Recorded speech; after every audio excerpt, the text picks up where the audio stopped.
জড়ামবাটি এবং কামারপুকুর পশ্চিমবঙ্গের বাঁকুড়া ও হুগলি জেলায় অবস্থিত দুটি পবিত্র স্থান।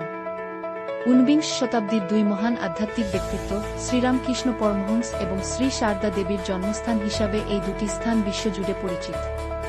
অসংখ্য ভক্ত এবং গবেষক আধ্যাত্মিক জ্ঞান এবং শান্তির সন্ধানে এখানে আসেন। জড়ামবাটি মাতৃদেবীর পুণ্যভূমি।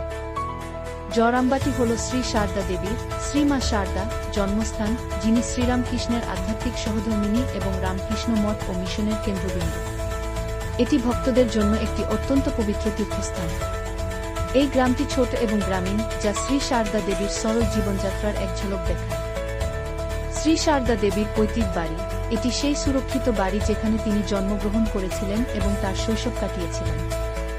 মাতি মন্দির। শ্রী শারদা দেবীর পৈতৃক বাড়ির জায়গায় নির্মিত তার প্রতি উৎসর্গীকৃত একটি মন্দির। পুণ্যপুকুর। শ্রী শারদা দেবীর সাথে যুক্ত একটি পবিত্র পুকুর, যা অলৌকিক নিরাময় ক্ষমতার জন্য পরিচিত। রামকৃষ্ণ মিশন শারদা বিদ্যাপীঠ, তার নামে প্রতিষ্ঠিত একটি শিক্ষা প্রতিষ্ঠান, যা মিশনের মানবতাবাদী কাজের প্রতিফলন। কামারপুকুর, ঠাকুর শ্রীরামকৃষ্ণের জন্মভূমি। কামারপুকুর হল শ্রীরামকৃষ্ণ পরমহংসের জন্মস্থান।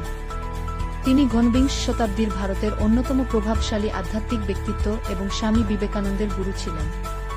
জড়ামবাটির মতোই এটি একটি গুরুত্বপূর্ণ তীর্থস্থান। শ্রীরামকৃষ্ণের পৈতৃক বাড়ি। এটি সেই সুরক্ষিত কুঁড়েঘর যেখানে তিনি জন্মগ্রহণ করেছিলেন এবং বসবাস করতেন। এটি একটি অত্যন্ত সাধারণ কাঠামো, যা তার বিন্নী জীবনযাত্রার প্রতিফলন। রামকৃষ্ণ মন্দির, তার জন্মস্থানে নির্মিত একটি মন্দির, যা সারা বিশ্বের ভক্তদের আকর্ষণ করে। যোগীর শিব মন্দির, কাছাকাছি একটি প্রাচীন শিব মন্দির যেখানে শ্রীরামকৃষ্ণ সময় কাটাতেন বলে জানা যায়। ধর্মতলা, একটি পবিত্র পুকুর যেখানে শ্রীরামকৃষ্ণ স্নান করতেন এবং খেলাধুলা করতেন। লক্ষ্মী মন্দির, দেবী লক্ষ্মীর প্রতি উৎসর্গীকৃত একটি মন্দির। হালদার পুকুর, শ্রীরামকৃষ্ণের শৈশবের সাথে যুক্ত আরেকটি পুকুর। দুটি স্থানের পারস্পরিক সম্পর্ক। শ্রীরামকৃষ্ণ এবং শ্রী শারদা দেবীর জীবনের মাধ্যমে এই দুটি স্থান অবিচ্ছেদ্যভাবে যুক্ত। তারা একটি আধ্যাত্মিক আন্দোলনের উৎসস্থল, যা ভারত এবং বিশ্বের উপর গভীর প্রভাব ফেলেছে।